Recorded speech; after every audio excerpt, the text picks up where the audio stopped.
Boa noite. Vamos nós para mais um Redireção para a Glória de Deus. E dessa vez, eu estava até comentando com o nosso convidado que tá fácil o tema. Nós falamos outro dia com o pastor Roster sobre legalismo e hoje nós vamos falar sobre livre-arbítrio. Quase não tem polêmica em cima desse assunto.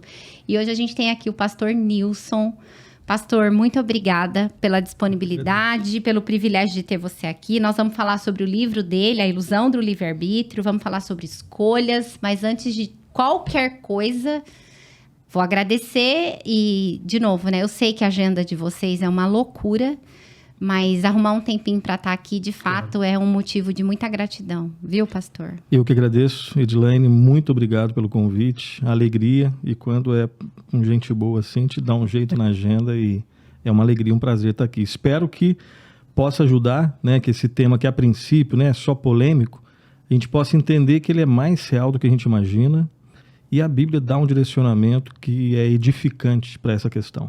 É verdade, para pastor. Poder contribuir pela graça de Deus. Não, quando eu te ouvi falando, fica claro, né? Mas antes, eu vou quebrar o gelo até antes de apresentar o pastor. Eu trouxe um presentinho para ele. Não sabe o que é? Eu vou deixar ele abrir aqui ao vivo. E não sei mesmo, tá? Isso aqui não é truque, ideia. não. Pode rasgar, não, pastor. Pode? Pode rasgar. Eu não sei o que é. Tô vendo, vou ver agora. Opa! Ah, que isso! Aí não! Aí é covardia, poxa. Que é isso? Poxa. Veja atrás, pastor. Ah, não! Sério? É. Poxa, que legal. É uma camisa do Flamengo autografada pelo Davi Luiz, pro nosso querido pastor. Isso aqui, quem é flamenguista sabe que o apelido disso aqui, né? É manto sagrado. Poxa, agradeço, Davi Luiz. Deus abençoe. Você é um dos caras que eu gosto muito. Eu falo isso porque quem me conhece sabe que eu sou flamenguista, eu gosto muito. E você é uma das pessoas que eu admiro demais. Davi Luiz. Parabéns por honrar o manto, viu? Deus abençoe você, sua família. E com título ou sem título, Deus abençoe. Você não sabe como eu tô feliz, viu? Quem me conhece sabe que se não tivesse aqui, eu tô segurando aqui, tá? Minha esposa sabe que eu devo estar Me por dentro contaram aqui. Que o pastor era flamenguista. Eu falei, então vamos preparar uma surpresinha para ele. Já, demais. Muito obrigado de coração. Imagina, pastor. Inesquecível. Muito obrigado. Vou deixar aqui em cima. Não vou guardar. Pode deixar aí, pastor. Muito obrigado, viu? Em nome de Jesus, quando eu trouxer o Davi Luiz para entrevistar aqui, quem vai estar aqui do meu lado na bancada vai ser o pastor Nilson. Aí já tá me chame. Oficialmente convidado. Muito obrigado. Pastor Nilson Ribeiro Luz Júnior. Mineiro, pastor.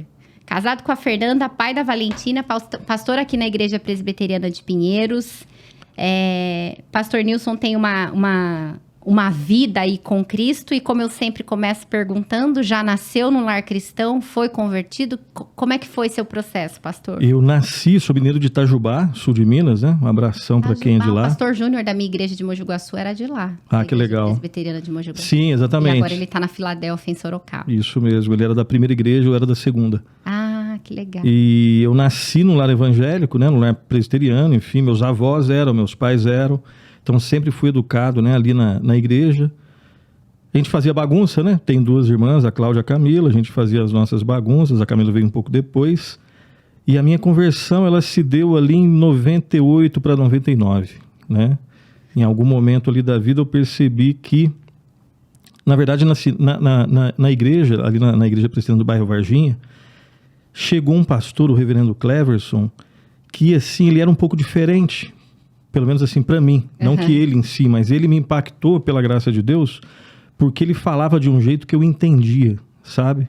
Não que os outros não falassem, até porque eu também faltava muito anteriormente. Ele marcou a época que eu meio que voltei a estar na igreja de uma maneira assim, com intenção de aprender, sabe? Foi adolescência, não, pastor? Foi ali no final da adolescência, início da juventude, né? Na verdade, já na juventude já. Tá. Já na juventude.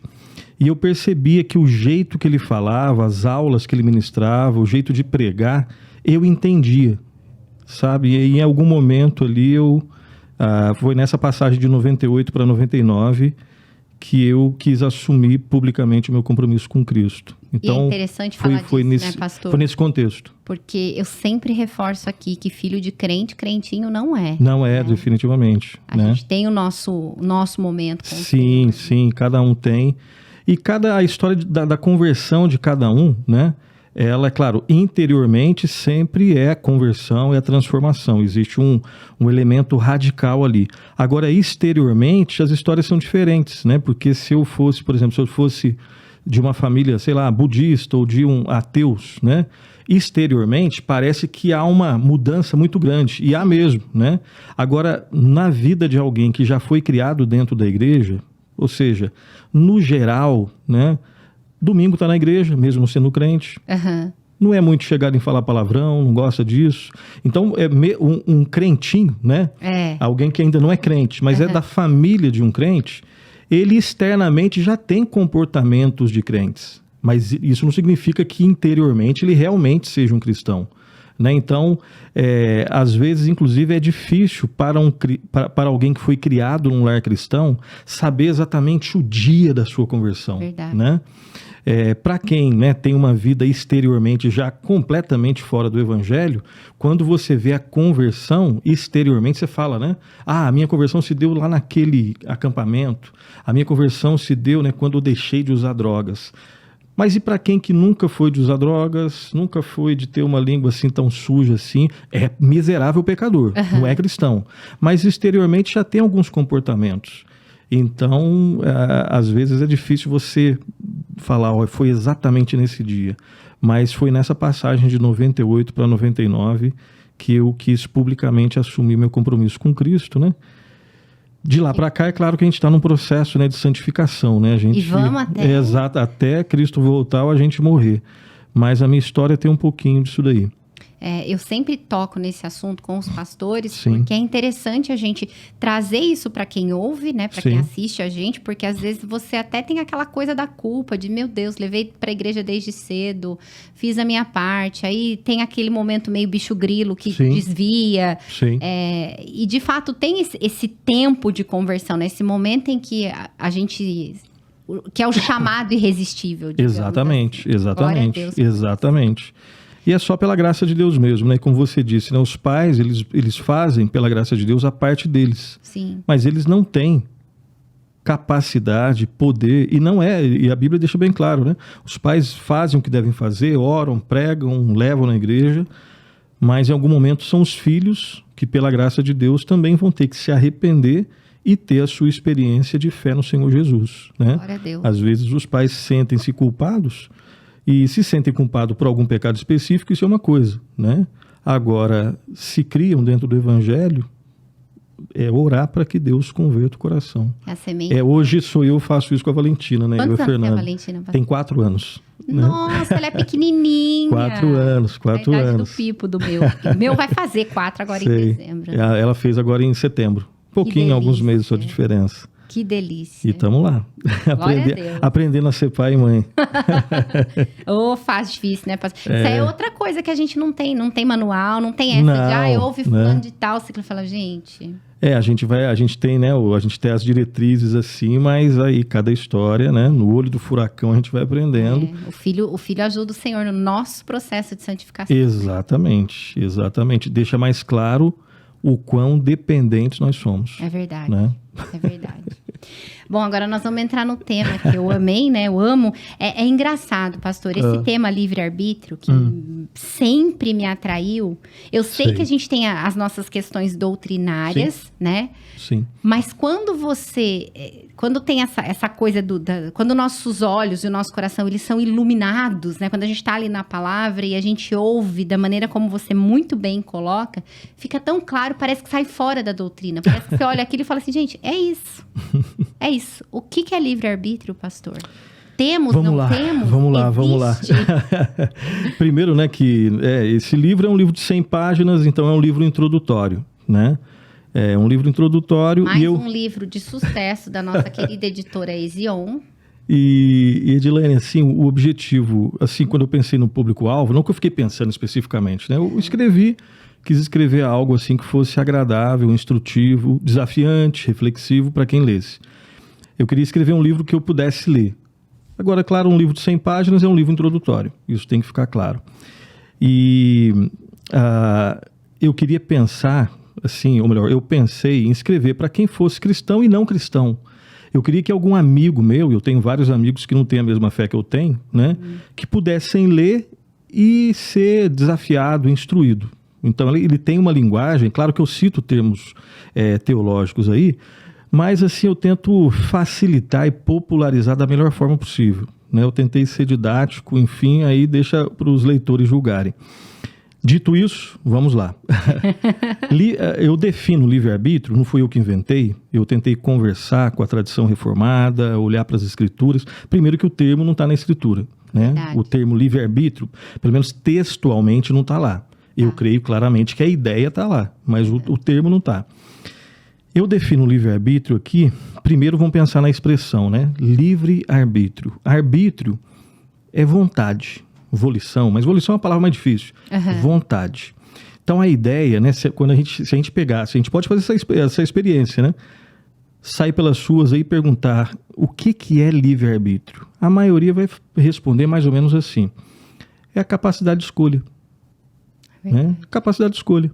Você tem livre-arbítrio? Ué, claro que eu tenho. Que pergunta mais boba. Claro que eu tenho. Mas o que é livre-arbítrio? Ué, a capacidade que eu tenho de escolher. Se livre-arbítrio for isso, então claro que todo mundo tem. Né? E aí acabou a discussão, próximo assunto. E é interessante porque quando a gente faz uma analogia ao futebol, né? Então você precisa de um árbitro lá dentro para dizer o que pode, o que não pode. Exatamente. Se foi justo, se não foi justo. Exatamente. Ele vai estar ali julgando, né? O árbitro é aquele que vai julgar, né? Se tudo está ocorrendo ali de acordo com as regras. Se tiver, segue o jogo. Se não tiver, ele para e por aí vai. Mas a princípio, então, livre-arbítrio, a visão popular é essa capacidade de escolha. Se for isso, todo mundo tem. Mas eu imagino que não seja isso. Né? E não sou só eu que imagino. E a expressão, então, livre-arbítrio, parte do princípio que o meu arbítrio, ele é livre. Livre do quê? A minha vontade, ela é livre do quê? Então, por trás da expressão livre-arbítrio, tem uma ideia de mais ou menos assim. Eu posso fazer tudo. Ou então, eu posso fazer o que eu quiser sem ser influenciado por nada. Né? Às vezes a gente vê em músicas, verdade. Né? Edilene, você pode fazer tudo com a sua vida. A sua vida aí tem todas as opções. Né? Você é livre. Faça uso do seu livre-arbítrio e seja quem você quiser. Isso a gente vê em livros, em filmes e por aí vai. Será que isso é verdade? Será que eu posso fazer tudo? Tudo? De maneira irrestrita, sem restrição? Né? Então tem algumas coisas simples, né? Por exemplo, você não pode voar. Eu não posso voar. Então não é tudo. E se a gente for começar a investigar, a gente não consegue fazer tudo. Tudo não consegue. Então, se a gente for começar a pensar um pouquinho, a gente vai ver que... E outra, se a gente for para o texto bíblico, quando Deus cria, antes da chegada do pecado, você pega Gênesis 1 e 2, você vê que Deus deixa bem claro, ó, você pode fazer tudo. Menos isso daqui. Enquanto você estiver dentro dos meus limites, olha só, você é livre. Fora dos meus limites, não é que você é livre. E não é que você perde totalmente a sua liberdade. Tem uma questão um pouco mais séria. Se você, no dia em que você comer da árvore, dessa árvore aqui, das outras, você é livre. Você pode comer, a expressão está lá, livremente, de todas as árvores do jardim, você poderá comer livremente. No dia em que você comer da árvore do conhecimento do bem e do mal, você morrerá. E nesse momento a responsabilidade é no dia que você comer. Exato. Né? Não que eu... Olha só que interessante. O homem, nesse sentido, é um ser livre, porque ele pode fazer escolhas. Todas as escolhas ele pode fazer? Não. Essa ele não pode fazer, porque no dia que fizer vai morrer. E o homem também é um ser responsável. Se ele obedecer a Deus, essa obediência tem consequências. Se ele desobedecer a Deus, essa desobediência tem consequências. Então vamos tentar costurar. Onde que eu quero chegar? Quando a gente olha para o texto de Gênesis 1 e 2, onde não tinha pecado, quais eram as possibilidades de escolha do ser humano? Adão, o que ele poderia? Basicamente, resumindo, vê se você concorda, ele poderia obedecer e desobedecer. E olha só, quando ele obedecesse, ele estava fazendo uma escolha conforme a sua natureza. Como que era a natureza do ser humano? Perfeito, santo. E ele foi o único que tinha essa opção, porque Exato. depois dele... Exato. Olha só, a natureza do ser humano, e é sempre importante a gente pensar na natureza humana. Tá. Basicamente, a natureza humana são aquelas características que formam quem nós somos, né? Então, Adão, em Gênesis 1 e 2, ele tinha uma natureza perfeita, reta, santa. Não tinha pecado. Deus não criou com defeito. O defeito veio depois, com pecado. Não. Então, o homem tinha uma natureza perfeita. E quais eram as possibilidades de escolha, Edilene? Ele poderia fazer uma escolha conforme a sua natureza, e ele poderia fazer uma escolha de forma contrária à sua natureza. Não poderia fazer? Poderia. Tanto é que ele fez. É. Tanto é que ele fez. Então, daí é que eu vou extrair os conceitos. Eu vou diferenciar livre-arbítrio de liberdade. Eu achei lindo isso, gente. Livre-arbítrio. Livre-arbítrio de liberdade? E assim, existem pessoas que vão ter outras definições, e tudo bem. A grande questão é definir os termos e ver se os termos se sustentam, né? Então, a gente está em Gênesis 1 e 2, não houve a queda ainda. Tá. A gente está diante do nosso pai, o primeiro pai, que é Adão. Ele tinha liberdade, capacidade para fazer escolha conforme a natureza santa. Quando ele obedecesse, ele estava expressando liberdade. Agora, ele tinha uma coisa que você não tem e eu não tenho. A natureza era santa, e aí tem um mistério. Ele mesmo tendo uma natureza santa, reta, ele não sabia que era pecado. Ele podia fazer uma escolha contrária à sua natureza, pecando. Ele tinha isso. Tanto é que ele fez. E, Então, pastor, essa é a definição que eu proponho. Escolher de uma forma contrária à sua natureza. e ele não tinha com quem aprender, né? A gente tem. Se a gente olhar para ele, Sim. né? Quando a gente Ah, sim, quando a gente olha para trás, em retrospectiva, sim. a gente tem para ver o quão miseráveis somos, porque ainda assim a gente escolhe pecar. E perceba, nós somos seres de um outro estágio. Nós somos, né, filhos de Adão, nós somos, né, os herdeiros de Adão, da sua escolha errada. Nós já nascemos com pecado, que lá em teologia a gente chama de pecado original. É a herança de Adão que todo ser nasce. A Valentina já nasceu com essa... Você nasceu, eu nasci, né? Tá. Um dia, provavelmente, a sua mamãe te pegou no colo. Edilane, minha princesinha, é só deixar você crescer, né? Falar as primeiras palavras. É verdade. Você manifestou ingratidão com a sua mãe. É verdade. Então, o que às vezes faz com que a gente pegue um nenenzinho e olhe e fala assim, ó, é um santo, não tem pecado, é fragilidade física. Aquele ser tão frágil, a gente faz essa equação, a gente não pensa assim, mas é mais ou menos isso. Fragilidade física, santidade. Mas a Bíblia tem um discurso diferente. Nós já nascemos com o pecado, com essa marca, herança de Adão. Até porque a obediência de Adão passaria para toda a sua posteridade. A desobediência também. A oração de Davi, em pecado me concebeu minha mãe. Eu sei que isso é duro, mas a questão não é ser duro ou se é fácil de... A questão é ser verdadeiro. E todo mundo sabe que é verdadeiro. É bíblico e na nossa experiência a gente sabe. O segundo estágio é o homem depois do pecado. Aí a pergunta é... Aí olha só, a natureza dele foi alterada. A Bíblia diz que a gente não está doente depois do pecado. A gente está morto espiritualmente. Nossa. Olha só, biologicamente vivos. Sim. A gente fala, a gente compra, a gente vende, a gente faz podcast, a gente dá entrevista, a gente assiste jogo, enfim, a gente torce pro time, a gente gosta ou não gosta de futebol. O homem faz escolhas. Só que sempre existe uma relação entre a natureza e as suas escolhas. As suas escolhas vão até onde a sua natureza permite. Natureza de Adão, perfeita. Podia obedecer e desobedecer. A natureza agora dos filhos de Adão, aqueles que nascem com pecado. A natureza agora dele está morta espiritualmente. Ele faz escolhas? Faz. Escolhas de morte. Ele tem liberdade? Vamos testar. Ele tem a capacidade para escolher conforme a sua natureza? Tem. Ele escolhe conforme a sua natureza, que é escravo do pecado. A Bíblia diz que o nosso arbítrio está cativo ao pecado, escravo do pecado. Agora, outra pergunta: ele tem livre-arbítrio? Ele pode escolher?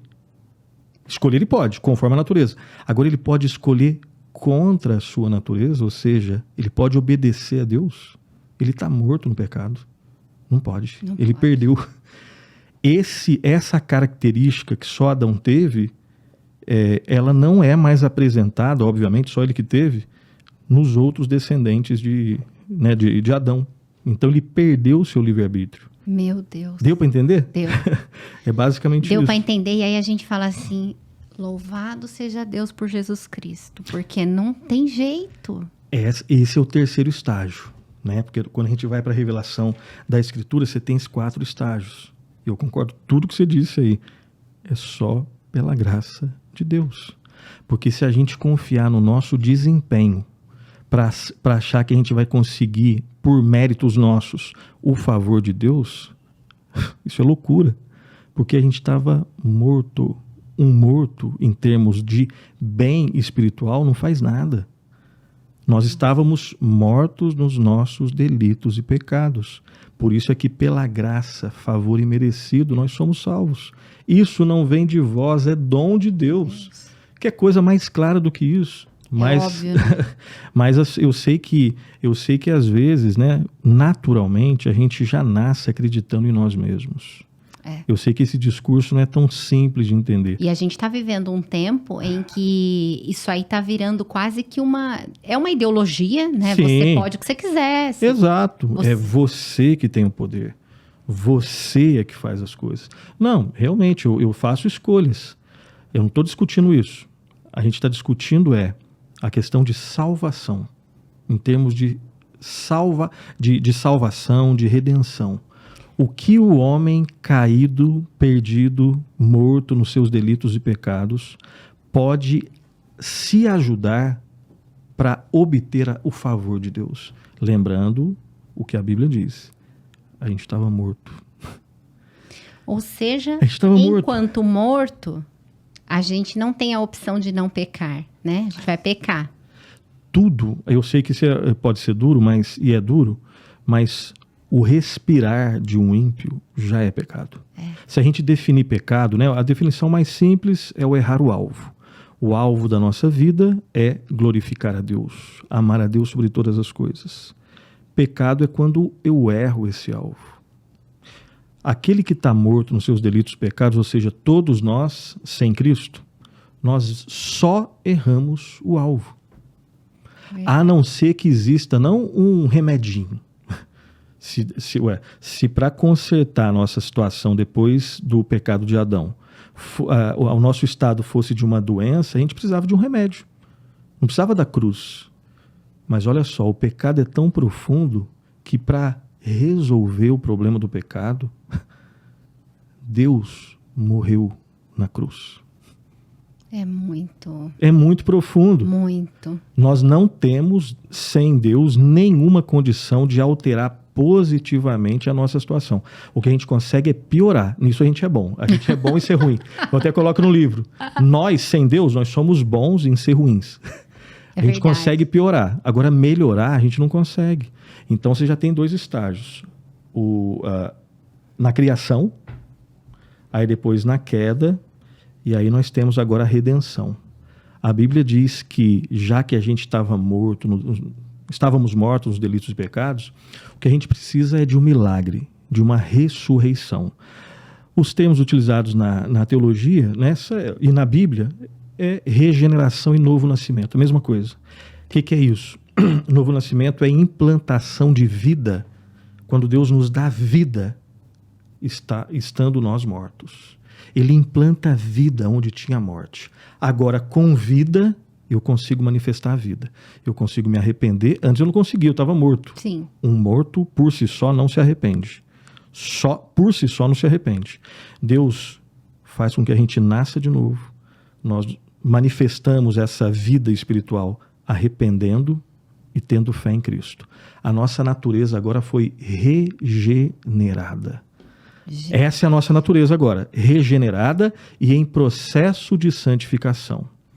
Agora a gente já consegue fazer algumas coisas que a gente não fazia antes. Um morto não ora, agora a gente já ora. Um morto, o pecado é o ar que ele respira. Agora, para um vivo espiritual, ele infelizmente cai em pecado, mas ele se arrepende e tem nojo do pecado. Um morto não tem gosto pelas coisas espirituais. Agora você já consegue ir na igreja para adorar a Deus. É verdade. Você tem as suas lutas, né? Mas a natureza agora do cristão, que é esse terceiro estágio da redenção, ela é marcada por uma vida espiritual, mas ainda nós não somos impecáveis. Ou seja, nós acertamos e nós erramos. Vamos testar os dois termos? Liberdade. Capacidade para fazer escolha conforme a natureza. Claro que a gente tem. Agora um cristão já consegue escolher a Deus. Que coisa mais... Porque Deus o escolheu, você consegue escolher a Deus. Ou seja, o cristão é o único ser humano que tem a possibilidade de não pecar. Exato.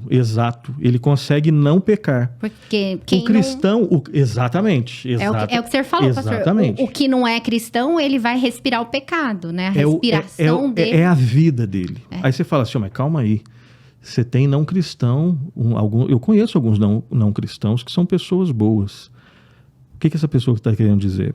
Do ponto de vista social... Aí saiu da questão da salvação. Sim. Saiu da questão da relação com Deus. A gente está agora na questão só horizontal. Tá. Você tem atitudes sociais, cívicas, boas? Morais. Sim, não tem. Né? Um ateu, que já deixou claro, de repente um ateu escreveu um livro dizendo que Deus não existe. Ele pode ser uma pessoa educada, um excelente profissional, um cara que desenvolve tecnologia. Pode, claro que pode. Pode ser um bom cidadão. Uma pessoa que cumpre os seus deveres como pai em algum sentido, né? Como filho em algum sentido, excelente profissional, inclusive às vezes melhor profissional do que um cristão. É possível? É possível. Só que a gente não está falando sobre isso. É verdade. O que define bondade e maldade, certo ou errado, não são só as questões sociais. Em última instância, é Deus na sua palavra. O grande teste para saber se nós somos bons ou ruins são os 10 mandamentos, ou então a gente pode ir lá para o resumo que Cristo fez. Nossa, esse é o teste. Rosser falou isso. Vamos ver quem passa nesse teste. Verdade. Né? Amarás o Senhor teu Deus de todo o coração, de toda a tua alma, de todo o entendimento, com toda a tua força. Segundo, amarás o teu próximo como a ti mesmo. Quem é bom nisso? Ninguém. E se alguém falar, só está aumentando aí só está aumentando o pecado. Porque já está mentindo. Está mentindo. Né? É porque muda o padrão. Tem crente dentro da igreja que a gente ora, a gente faz oração imprecatória. Senhor, leva, porque só enche o saco. Né? Eu falo que eu tenho mais amor, não é amor, eu tenho mais facilidade com os perdidos do que com os achados. Porque tem achado que dá muito trabalho. Tem uns achados meio complicados, tem complicado. Da mesma forma, a gente também dá trabalho para um monte de gente. Né? As pessoas nos decepcionam, né? E nós decepcionamos as pessoas. Então, o que define realmente se uma pessoa é boa é passar nesse teste. Sim. E a princípio ninguém passa. Deus é que nos resgata e agora a gente já consegue amar a Deus, amar ao próximo. De maneira perfeita? Ainda não. De maneira imperfeita, de maneira sincera, mas de maneira imperfeita, com acertos e com erros. O ímpio, ele nem nasceu para isso ainda.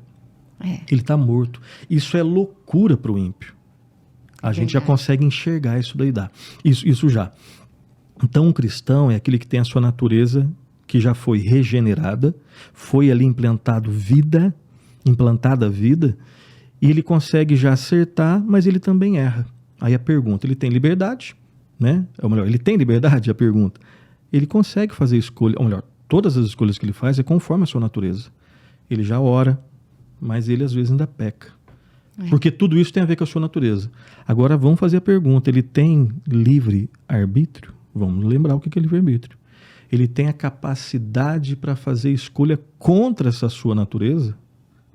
Não. Olha só. E aí é um ponto que às vezes pode provocar uma certa confusão, porque ele fala, não, mas eu já consigo obedecer a Deus. Não, você só consegue porque a sua natureza permite, graças a Deus. O teste para saber se ele tem livre-arbítrio é se ele só conseguisse acertar. Será que um cristão, se ele decidir viver a vida dele só acertando, ele consegue? Não. Impossível. Impossível. Por quê?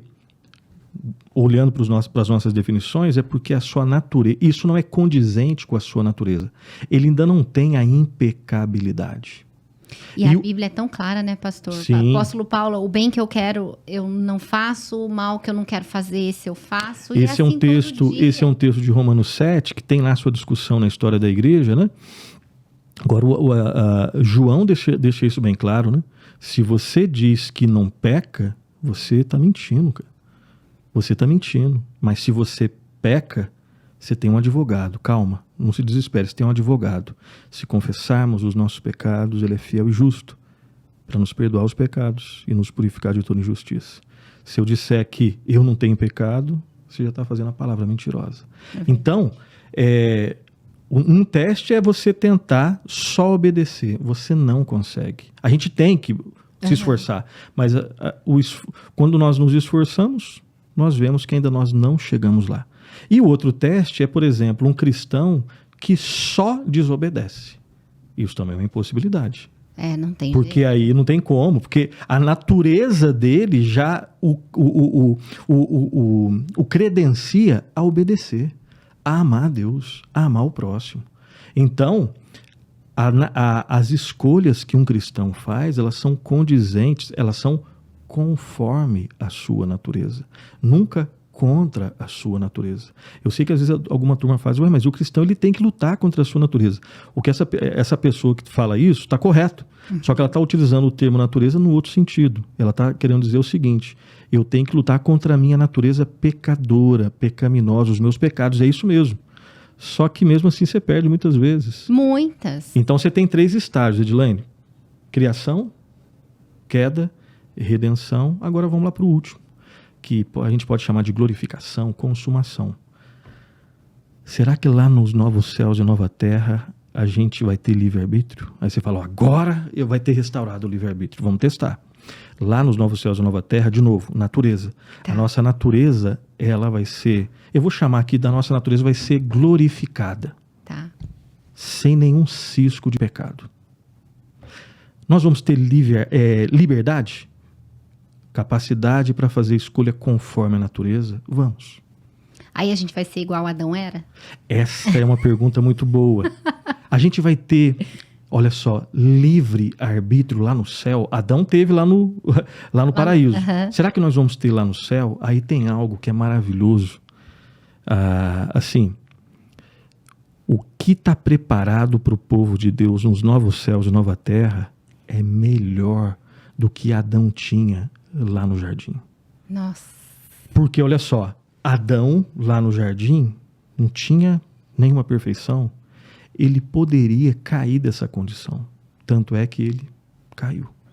A pergunta, isso vai poder acontecer lá nos novos céus? Não. Você não tem nenhum indicativo na Escritura e toda a orientação bíblica no sentido do contrário. Nós vamos poder pecar no céu? Impossível. Porque imagina só, se eu tenho livre-arbítrio no céu, capacidade para escolher contra a minha natureza, significa que eu vou poder também, assim como Adão, eu vou poder pecar. E aí eu anulo, entre outras coisas, eu anulo a obra redentora, santa de Cristo na cruz. Quer dizer, então, que eu, esse ser minúsculo, lá no céu, eu com um pecado, ou você, ou os milhões de santos que estarão lá, a obra de Cristo vai ficar dependente, a validade dela já não é mais eterna. Ela só vai durar até o ponto de eu fazer uso do meu suposto livre-arbítrio? Não. Lá o que nós teremos, e a nossa lógica não consegue alcançar tanto, mas está tudo bem.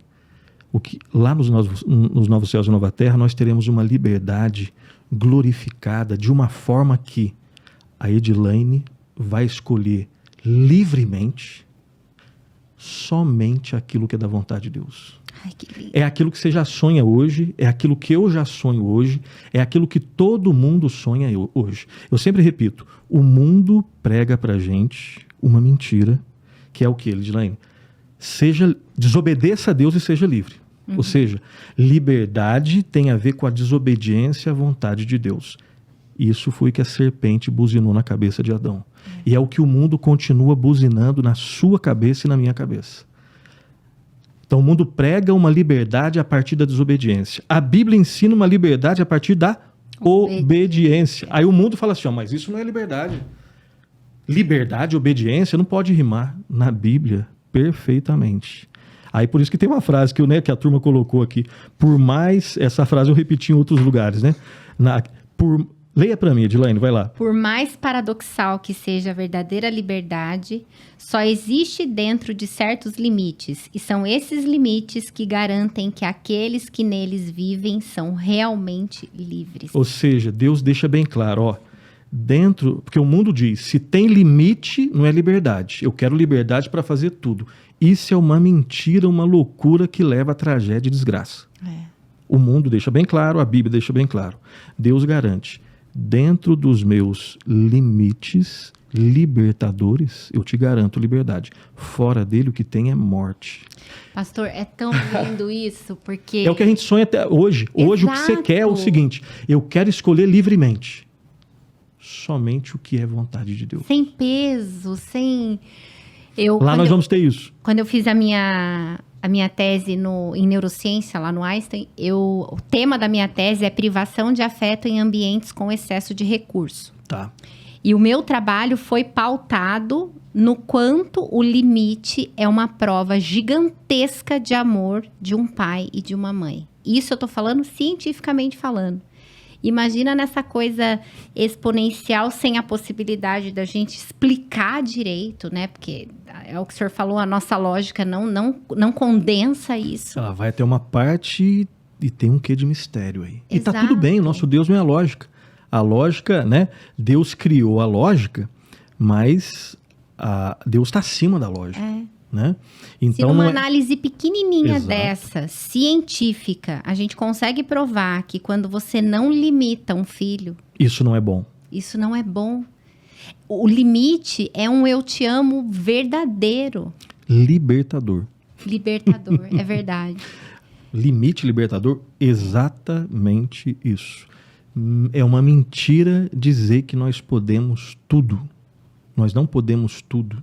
Em qualquer nível, em qualquer área do conhecimento humano. É só a gente pensar na culpa, né? Que Sim. a gente sente por qualquer coisa errada que a gente faça. Imagina viver sem isso. Exatamente. Viver sem sentir culpa. Sim. Né? E para viver sem sentir culpa, eu preciso... Nesse mundo, a culpa tem um papel orientador positivo, digamos assim. Já que existe pecado... Se eu peco e não sinto culpa, eu não isso me arrependo. Exatamente, isso não é uma coisa boa, né? Por isso é que o mundo, né, quer calar tanto o pecado quanto a culpa. Mas aí tira a única possibilidade de consertar a via do arrependimento. Nossa. Então esses seriam os 4 estágios, assim, tem muitas outras coisas para falar, mas né, a princípio seriam esses 4 estágios que nós observamos na Escritura. O que nós teremos lá nos novos céus e nova terra é melhor do que o Adão tinha. Mas tinha alguma questão errada com Adão? Tem uma coisa errada no livre-arbítrio? Não. Deus criou o ser humano com o livre-arbítrio, Adão. Errado foi Adão de ter feito mau uso do livre-arbítrio. Continua. Essa que foi a questão. O erro foi o tipo de uso que Adão fez do livre-arbítrio, que seria provavelmente, com certeza, o erro que também eu faria, você faria, qualquer um de nós. Com certeza. Né? Pastor, e o termo livre-agência? Tá. Eu evitei, não que esteja errado, quem sou eu para falar que está errado? Não está errado. Eu evitei o termo livre-agência só porque eu acho que liberdade comunica mais. Tá. Então, basicamente, quando... os teólogos ou os documentos, né, doutrinários, eles se referem à livre agência, é o livre agir que nós temos no dia a dia. Entendi. Né? Eu estou conversando com você, eu decidi agora, né,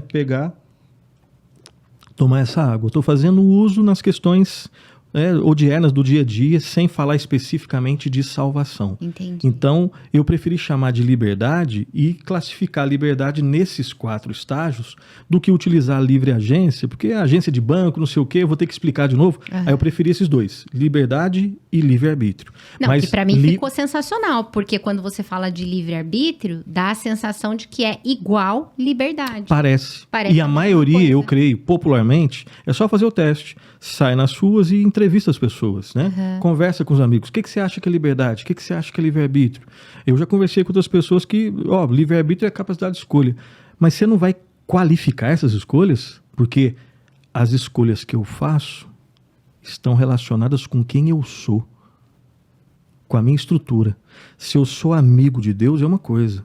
Se eu sou inimigo de Deus, é outra coisa.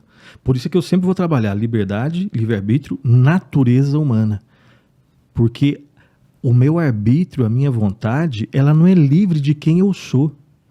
As coisas que eu gosto, as coisas que eu odeio, que eu amo, elas têm a ver com a minha educação, com a constituição, né, humana, enfim. Sim. Questões biológicas envolvidas, questões espirituais envolvidas, questões familiares, de educação, traumas, alegrias, tudo isso forma quem eu sou. E a forma como eu escolho, a minha vontade, meu arbítrio, a vontade não é igual a esse copo, né, que eu posso separar de mim. Não, a tua vontade é inseparável de você. A Bíblia fala, né, que sobre tudo que se deve guardar, guarda o teu coração, porque dele procedem as fontes da vida. Coração, na Bíblia, no sentido hebraico, né, é aquilo que existe de mais profundo no ser humano. É de lá que vem tudo. Tudo, tudo, tudo. É o centro de comando da vida. Então, a minha vontade vem de lá, de quem eu sou. Se eu sou um morto espiritual, eu tenho vontade proporcional à morte espiritual. Eu faço escolhas de morte. Agora, como que eu faço escolhas de vida? Como que eu começo a amar a Deus? Como que eu começo agora que o pecado eu me lambuzava, agora eu choro de nojo e peço perdão? É porque algo foi feito no meu coração. E isso muda a minha vontade e o meu arbítrio. Nossa, que lindo. Como depois de experimentar uma vida traumática, familiarmente ou na igreja, eu consigo forças para perdoar, de verdade. Não é uma coisa que a gente fala, não é da boca para fora. Não, exatamente. É uma escolha que a gente faz que está dentro dessa coisa da liberdade em si. Sim. De perdão mesmo. E quem nos liberta é Cristo. A gente precisa de um libertador. Né? Meu Deus. Edilene, posso tocar numa outra questão? Pode, claro. Porque tem um outro termo que eu trabalho no livro, que é a questão da escravidão. Né? Uhum. Escravidão é um termo pesado. Né? Porque sempre a gente fala da escravidão no sentido histórico, né? Então a gente lembra lá da época de Roma, né? Brasil colonial, Estados Unidos na época colonial também, a escravidão em outros países, a escravidão na época do Novo Testamento, né? Da passagem do Antigo para o Novo, Paulo, quando escreve aos Romanos, Sim. Tinha escravidão. Então escravidão no sentido histórico é muito pesado e é errado. Um homem tratar um outro homem como se fosse uma coisa. Enquanto estiver me servindo, ok. Não serve mais, perdeu a saúde, pode morrer. Certo. Isso é anticristão. Porque seja quem for, o homem foi criado à imagem e semelhança de Deus. O pecado, ele desfigura essa imagem, mas não tira essa imagem, Cristo restaura. Então, escravidão no sentido histórico é uma coisa. A pergunta provocativa que eu faço no livro é a seguinte: existiria, Edilene, a possibilidade da gente olhar para a expressão escravidão de uma forma positiva? Eu sei que é estranho. Eu vou dizer que sim. Por quê? Paulo, quando escreve aos Romanos, ele começa a carta dele, deixa eu abrir lá rapidão, ele começa a carta aos Romanos, vamos achar rapidinho aqui, achei, Romanos capítulo 1, versículo 1. Ele se apresenta dessa forma: Paulo, servo de Jesus Cristo, chamado para ser apóstolo, separado para o Evangelho de Deus. Quando ele fala Paulo, aqui é Paulo, usando a sua vontade, ao mesmo tempo sendo guiado pelo Espírito Santo. Texto inspirado. Servo aqui é escravo, a mesma coisa. 3 características de um escravo. Primeiro, aquele que não pertence a si mesmo. Segundo, aquele que foi comprado por um preço. Terceiro, aquele que está sobre a direção, o senhorio de uma outra pessoa. Todo cristão é um escravo. Só que a gente não é descartado. Não, aí é outra coisa, é outra vida. Olha só, Paulo, ele sabe, porque alguém definiu escravidão da seguinte forma, ou melhor, salvação. Eu sei que não é a forma romântica de definir salvação, Edilene, mas a salvação pode ser definida como uma troca de senhores. Eu e você, todos nós, sempre servimos a alguém. Ou ao pecado, ou a Deus. Nossa. Aí você fala assim, ô Nilson, mas você acabou de falar que existiria alguma possibilidade de encarar a escravidão de uma forma positiva? Sim. Faça a pergunta, quem é o Senhor? Se o Senhor é o pecado, escravidão é horrível. Se eu sou o Senhor, você pode ter certeza que vai ser horrível. Verdade. O poder sobe a minha cabeça, eu vou destratar você e as pessoas. Se o Senhor for Adolf Hitler, Mao Tse Tung, vai ser horrível. Agora, e se nessa relação o Senhor é Jesus Cristo? Nossa. Aí nesse sentido, Edilene, a realidade mais libertadora que existe é ser escravo de Jesus Cristo. Paulo entendeu isso. Paulo, servo de Jesus, ou seja, eu não pertenço a mim mesmo. Eu fui comprado por um preço e agora eu tenho um Senhor que me liberta.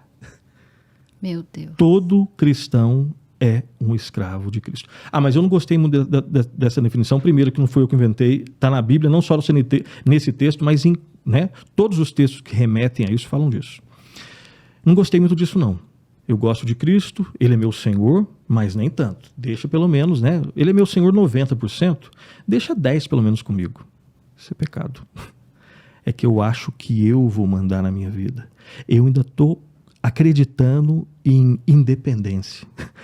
A gente esquece que foi justamente no momento em que Adão quis independência de Deus que ele caiu. Exato. Nós fomos criados para dependência.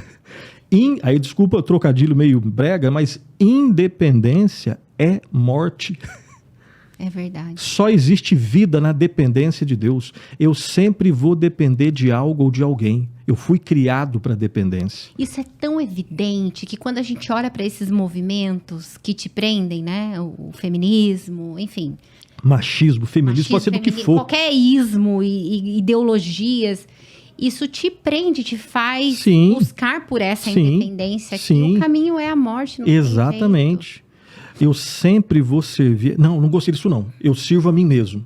Você só não sabe. Seu Senhor é o pecado. O maior problema que a gente tem hoje é a relativização do pecado. Exatamente. Quando é um pecado evidente, uma traição, adultério.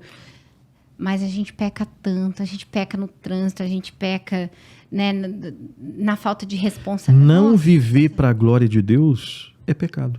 E é fácil isso, pastor? Fazer essa análise. Peraí, isso aqui está glorificando a Deus? Exato. Esse ambiente que eu estou glorifica a Deus? Exato. Essa rodinha, o que está sendo dito aqui glorifica a Deus? E infelizmente, mesmo no mundo evangélico, existem pessoas que acreditam que podem, se esforçarem muito, serem impecáveis. Eu consigo passar um dia sem pecar. Quando uma pessoa chega a esse nível, é porque ela define pecado de uma outra forma. Ela relativiza pecado. Pecado para ela é só as questões grandes. Não. A Bíblia ensina que nós às vezes devemos orar para que Deus perdoe as culpas que nos são ocultas. Ou seja, tem hora que eu peco e a minha insensibilidade nem se sensibiliza a isso. E a gente não está aqui para dizer que é fácil. Por exemplo, eu tenho amigos que o justificam na palavra, Por exemplo, a gente sabe que a gente vive num país onde a gente paga muito imposto, a gente sabe que existem situações que é difícil mesmo. Mas tem pessoas que eu conheço que usam aquele versículo que a gente não pode ser demasiadamente justo. E errado, pastor? O versículo é outra coisa. Ali é outra coisa. Porque ninguém nega, como você disse, que é difícil. É difícil. A impecabilidade é mais do que difícil. É impossível.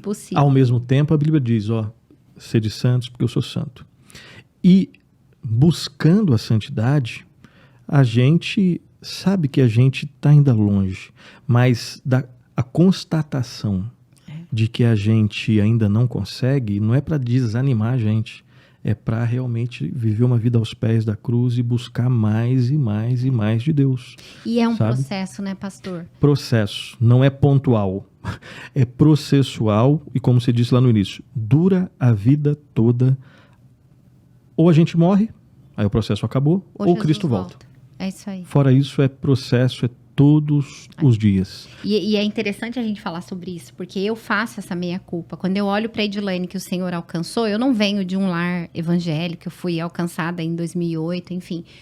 Mas quando eu olho para aquela lá, a de hoje é muito melhor. A de hoje se preocupa com a roupa que veste, com a coisa que fala, mas ela julga aquele que está chegando agora, aquele que vai passar por todo esse processo. Então, é incrível como esse processo de santificação é, de fato, Sim. até que, né? E isso é uma prova de que nós estamos buscando a liberdade para a qual, experimentando gradativamente a liberdade para a qual Cristo nos libertou. Quanto mais eu estiver em comunhão com Deus, quanto mais eu entender que realmente Jesus é o meu Senhor e viver isso daí, que é libertador, não é opressor. O opressor é o pecado. Sim. Ter Cristo como Senhor não é opressor. Claro que vai ser uma luta, porque a gente lida com egoísmo, Claro. vaidade, essas coisas todas. Para o nosso bem, ele detecta isso, a gente se humilha e a gente, né, se volta ao senhorio dele. Então a gente está caminhando rumo à liberdade para a qual Cristo nos libertou. Mas esse eu não consigo ainda prova que nós não temos a capacidade de fazer escolha contra a natureza. Né? Eu gostei da frase que não pecar não é improvável, né? É impossível. Exatamente. É impossível. Exatamente. A impecabilidade será uma marca lá nos novos céus e nova terra. Né? Ai, gente, que coisa mais linda. Deixa eu agradecer nossos apoiadores. Eu sempre falo, a pessoa mais ministrada antes de vocês aí sou eu aqui. Eu vou pra casa, eu fico ali. Ai, é muito maravilhoso. E quem mais aprende aqui sou eu também que escrevo aqui. Então... Bom, vamos agradecer a Roy Seguros, que está com a gente desde que o Redireção começou. É uma empresa com os valores pautados no Evangelho, e você que nos assiste, que precisa de seguro-saúde, seguro de vida, enfim, qualquer coisa com relação a seguros, entre em contato com a Roy Seguros, fala que viu aqui no Redireção, dá uma moral pra gente, porque a gente precisa apoiar aqueles que apoiam a obra de Deus. E aí, tudo bem? Muito trânsito hoje para se preocupar? E o seu seguro está em dia? A Roy Seguros está aqui para cuidar do seu patrimônio, e assim pode aproveitar a vida e ficar tranquilo. Ligue agora mesmo para nossos especialistas. Mande uma mensagem para a gente pelo WhatsApp. Ou acesse nosso site, faça sua cotação e proteja seu patrimônio. Roy Seguros, a sua nova corretora.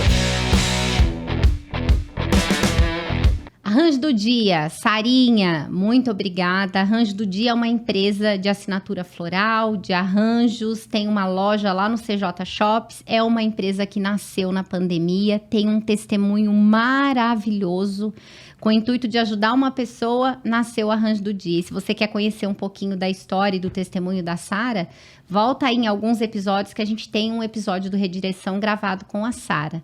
Então, @Arranjo do Dia no Instagram, e você pode ter flor toda semana, da estação, cores novas, enfim, aí na sua casa. A cada dia, selecionamos as melhores flores, pensando em como cada uma pode tocar o coração de quem vai receber.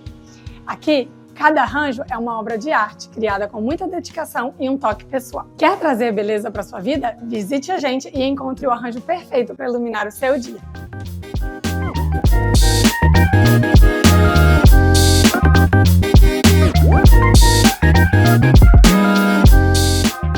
Ai, pastor, liberdade, livre agência, livre-arbítrio, natureza humana, enfim, né? Eu tinha até anotado aqui sobre Adão fazia as escolhas, o senhor já respondeu pra gente, glória a Deus. Então, uma coisa que eu achei interessante que eu ouvi você falando é: nós não somos livres de nós mesmos. Com base em tudo que a gente conversou aqui, a gente tem um inimigo, além do inimigo das nossas almas, né? Mas a gente, enquanto inimigo próprio, né? De nós mesmos. Quando a gente fala isso, né? A gente pode... pelo menos tem dois sentidos. Nós não somos livres de nós mesmos, no sentido de que a vontade, ela é inseparável de nós. E a gente pode também usar essa expressão, nós não somos livres de nós mesmos, falando da luta contra o velho homem. né? Porque o cristão, ele está na luta. O ímpio, ele nem está na luta. Ele está morto e ele já é totalmente... Não tem a opção. Exatamente. Vai pecar. Ele, em termos de pecado, é exatamente isso.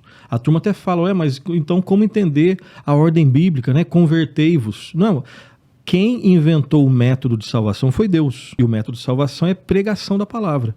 Então, quando alguém prega a palavra para uma outra pessoa, ela está pregando para um vale de ossos secos. Arrependei-vos e crede no evangelho. Agora, como que ocorre a fé? Aí tem uma tradição que vai falar, primeiro, uma pessoa morta consegue se arrepender e ter fé. Depois Deus vai lá e salva a pessoa. E tem uma outra tradição, da qual eu faço parte, que diz que Deus, ele envia homens e mulheres para proclamar sua vontade. Arrependei-vos e crede no evangelho. Todos nós somos vales de ossos secos sem Deus. Deus toca no nosso coração. Nós nos arrependemos e cremos em Cristo. E a salvação ocorre. Glória então é sempre Deus que vem até nós.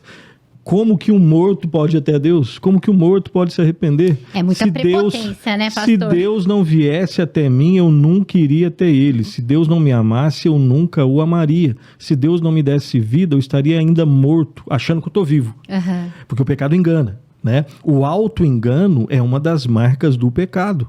Quem nos livra desse auto-engano para falar, Nilson, você não é flor que se cheire.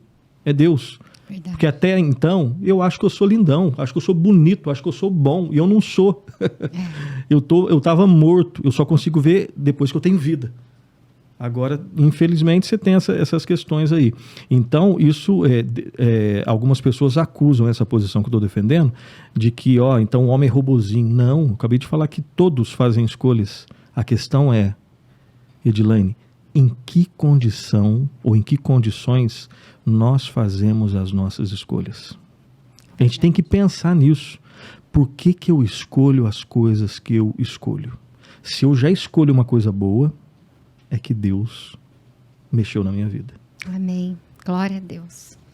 Bom, a gente tem 4 minutos só e eu queria, pastor, que você falasse um pouquinho da escola Sã Doutrina. Opa, obrigado pelo espaço. Obrigado. Queria muito, gente. Vocês obrigado.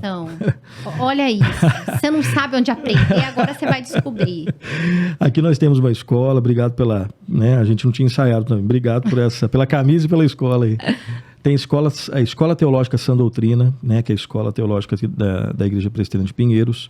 É um curso, nós temos cursos curtos, EAD, e nós temos o curso de 2 anos de teologia. Então você, homem, mulher, adolescente, jovem, senhor, senhora, de qualquer igreja, qualquer tradição teológica, que quer aprender sobre a palavra de Deus, sobre teologia bíblica saudável, nós temos esse curso de 2 anos, tanto no modelo presencial quanto no modelo EAD. No EAD não é aquela coisa fria e distante, nós temos um pastor que foi contratado, tutor teológico-pedagógico, que vai entrar em contato com você. Você tem liberdade para mandar a mensagem, as dúvidas para ele, tá?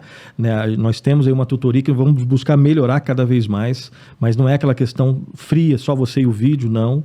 Depois você vai ter interação. Nós não cobramos matrícula.